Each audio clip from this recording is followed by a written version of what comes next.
ফজলক নামে এক লোক থেকে সে একটা দলিল করছে, সেই দলিলে যে খতিয়ান আছে ফজলকের নামে সে খতিয়ানও নাই। আমার খতিয়ান এবং অন্য একজনের খতিয়ান দিয়ে সে দলিল করছে এবং এই দাগটা সে দলিলে উল্লেখ আছে, শোনা যায়।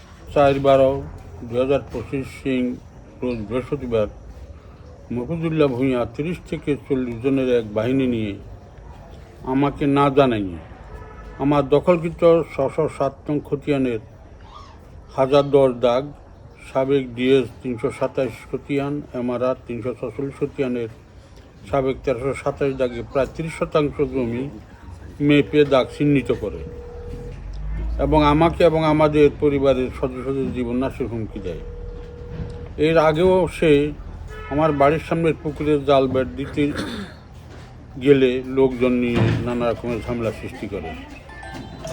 এই সকল কারণে আমরা নিরীহ সংখ্যালঘু জনগণ তার ভয়ে আতঙ্কিত এবং ভীত সন্ত্রস্ত। তাই এই প্রতিকারের জন্য এই সংবাদ গণমাধ্যমের দ্বারা প্রশাসনের দৃষ্টি আকর্ষণ করছি এবং এই ভূমিদস্যু মফিজুল্লাহ ভূঁইয়ার হাত থেকে রক্ষার জন্য প্রশাসনের নিকট আবেদন করছি। এর সাথে সাথে সচেতন নাগরিক ও আমার অনেক সাবেক প্রাণপ্রিয় ছাত্রছাত্রী সকলের সর্বাঙ্গীন সহযোগিতা কামনা করছি। দীর্ঘ বছর পর্যন্ত আমাদের এই জমি চাষাবাদ করে, আমাদের এমআর খতিয়ান এবং ছাপা খতিয়ান এবং মাঠ জরিপের খতিয়ান, তারপরে দলিল সব কিছু আছে।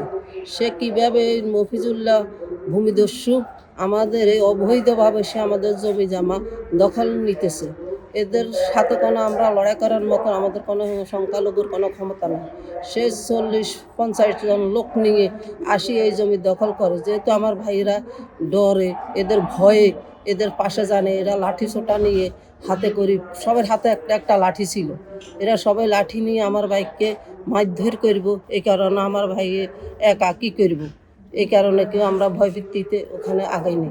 যেহেতু এরা সবসময় ছায়দের আমাদের সংখ্যালঘুর উপর নির্যাতন করার জন্য।